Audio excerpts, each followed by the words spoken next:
What's up, guys? I'm back with another video here.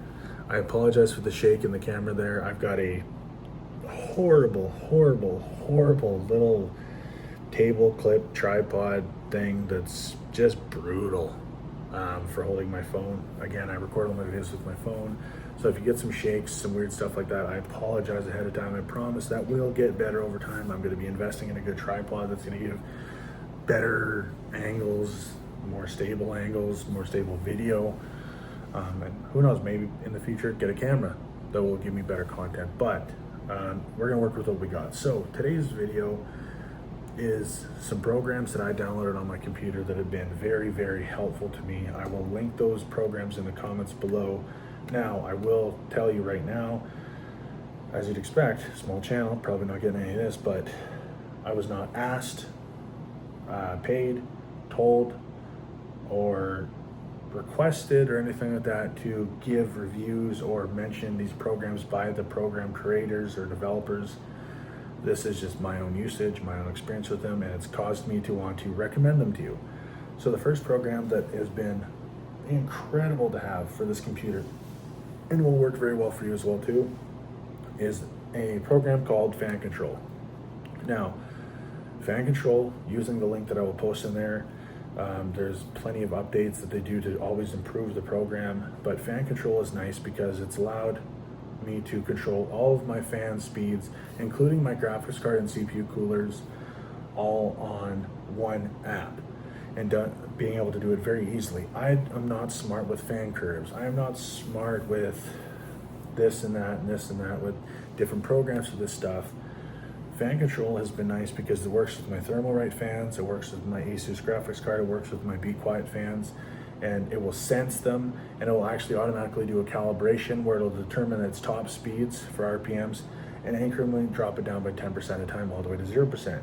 And then based off of that, you can set your curves, you can set your speeds, and it will not overwork the card or try to push more RPM than the thing's made for. It will literally stop itself at what it's capable of doing. And it's nice because I've set it to the moment I sign in, away it goes, it starts. And so when the computer's underloaded at any point in time, my fans are running at the ways I've set them. You can even do mix curve things as well too, which essentially I've set up a GPU fan curve and a CPU fan curve based on temps and stuff and when to speed up and slow down, etc.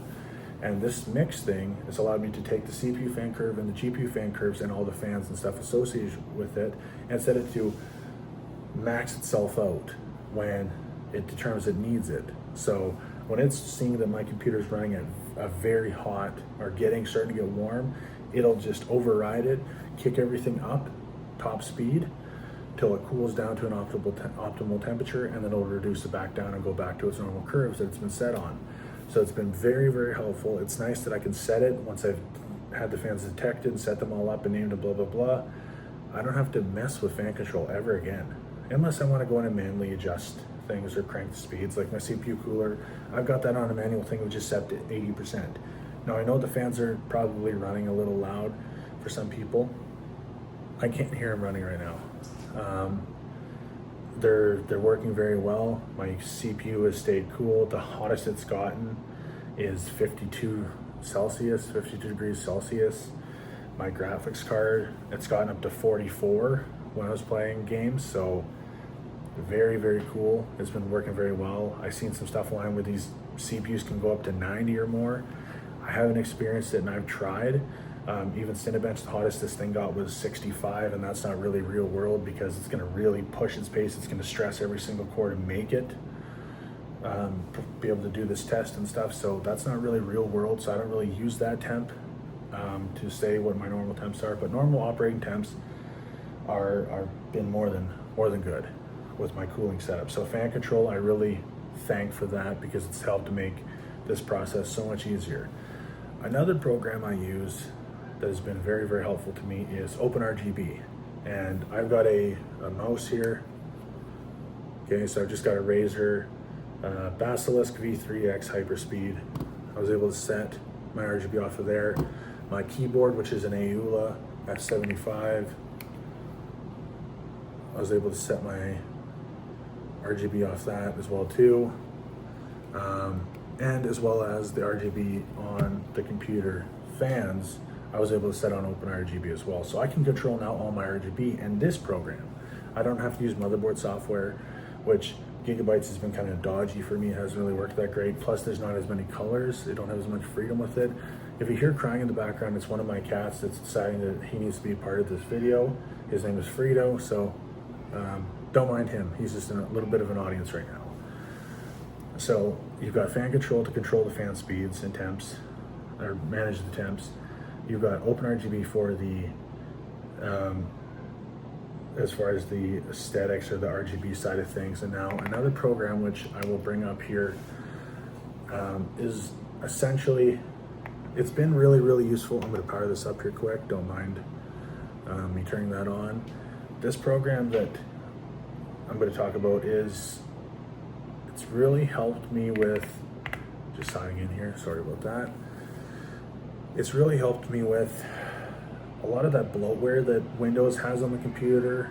A lot of these things like Microsoft Copilot, you'll see that OpenRGB just did that. So it flashed the fans to kick them into the white setting, which I have set.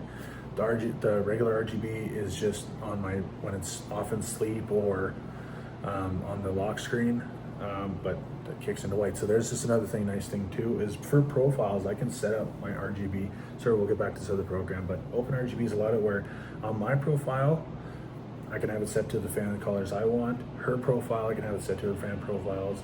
And when it's on the lock screen, it will just default itself to the rainbow wave, or I can turn them off if I want. You'll hear the fans just kicked in. My fan controls opened up. And I can just put that off in the corner and it's gonna work totally fine. Another program that I absolutely love, and I'm gonna bring it up so I can actually read you the name, is called Shutup 10, I think plus. You can use it for Windows 10, which is gone now, so bye-bye to that. Windows 11 though. And what that does is, if you've noticed on Microsoft Edge, there's every 30 seconds you're asked to sign into your Windows account. You're asked to sign into OneDrive to sync it. You're asked to use Copilot and all this other junk that's associated with it. What this does, also it tracks your location. It sends, every time you type in stuff on your keyboard, it sends it to whoever, somebody gets it though. Your passwords, it saves, that goes to somebody, and your card information, it saves, goes to stuff. Well, this program allows you to disable all that stuff, and you can set it to profile exclusive or the whole computer, so all profiles will do this. So I can open this up, and you just allow it here. And when I've opened it up, things like privacy settings, disable and reset advertising ID and info, disable transmission of typing info, that's the thing I was talking about, of sharing the typing info, suggestions to start, tips, tricks, and suggestions when using Windows, got those turned off, they're annoying as all hell. App notifications, turn those off, disable storage of clipboard history.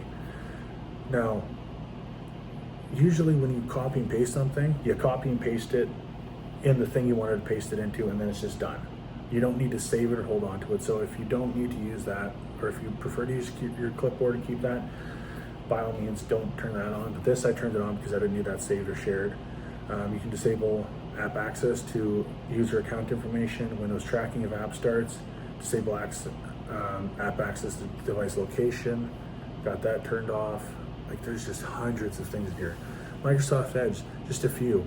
Turn off the Edge bar, shopping assistant, search and website suggestions, form suggestions, user feedback and toolbar, storing and auto-completing your credit card data.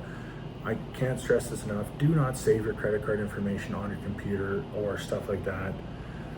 You're opening yourself up to getting that card hacked into, and nobody wants a $20,000, if your card goes out to it, nobody wants a maxed out credit card that they didn't do themselves, okay? If you want to max your credit card out, you want to do it on your own. You don't want somebody else to do it for you. So I do that. So when I enter my credit card information for a purchase, it doesn't store it, which saves me in the long run the privacy side of things.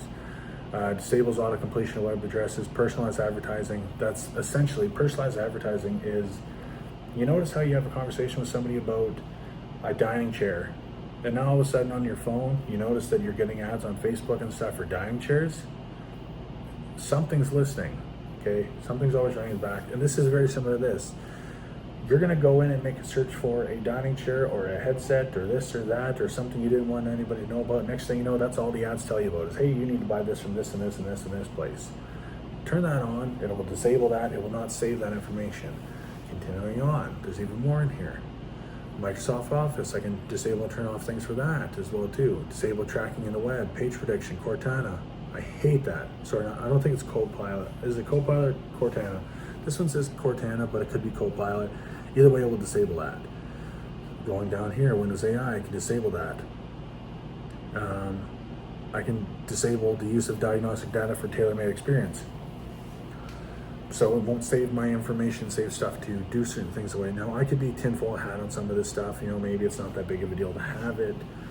AI search, meet now in the taskbar, feedback reminders, disable Windows Media Player diagnostics.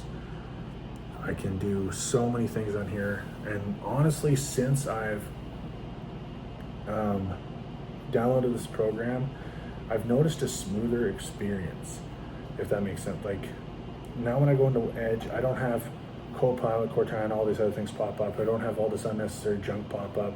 When I log out of the computer, I don't have 5,000 tips or tricks on there or news flashing up that doesn't pertain to me at all and truthfully just makes the lock screen look junky and messy and cluttery and tacky, and I don't like it, so that's gone. And next to it too, if you need to figure out what it is, you can hover over each thing that you can turn on or off, and it will tell you what it is. Now keep in mind, to me it kind of confused me, but it might not confuse you. Turning on, so for example, disable Meet Now in the taskbar. That's green, I've turned it on. That means it's turned off. So on the program means off on Windows. This will save it though too, and it will hold that, so it'll force Windows to do these things. Okay, so we'll take over that. It's a one-stop shop. A lot of the stuff you can do Windows on its own without this program, but my God, you've got to search and search and search for it, and it makes it difficult to do it. This breaks it down to its simplest form of being able to handle all of it in one program, a safe program. There's no issues with this program. Now keep in mind, when you do a Windows software update, some of the stuff you might have to go in and change it again yourself. It actually gives you that warning that when you've made these changes, if there's a Windows update, you might have to go back in and edit it because Windows tends to just reflash everything and reset it to how it was. So keep that in mind. So with that now, guys, that's 3 programs that I use actively on here that have been very, very helpful for me. There's obviously your other ones in here. You can use your wallpaper engine from Steam if you want cool wallpapers, things like that. There's obviously your motherboard software if you wanted to use that, but that's kind of just the standard thing. The 3 programs that I downloaded that are very helpful: OpenRGB, Fan Control, and this O+O or OO Shut Up 10.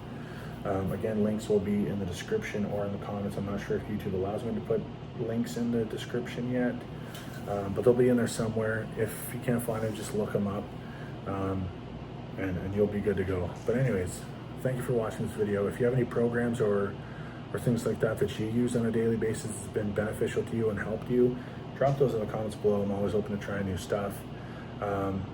And yeah, well, thanks guys for tuning in and watching, and I wish you all the best, and we'll see you on the next one. I'm out.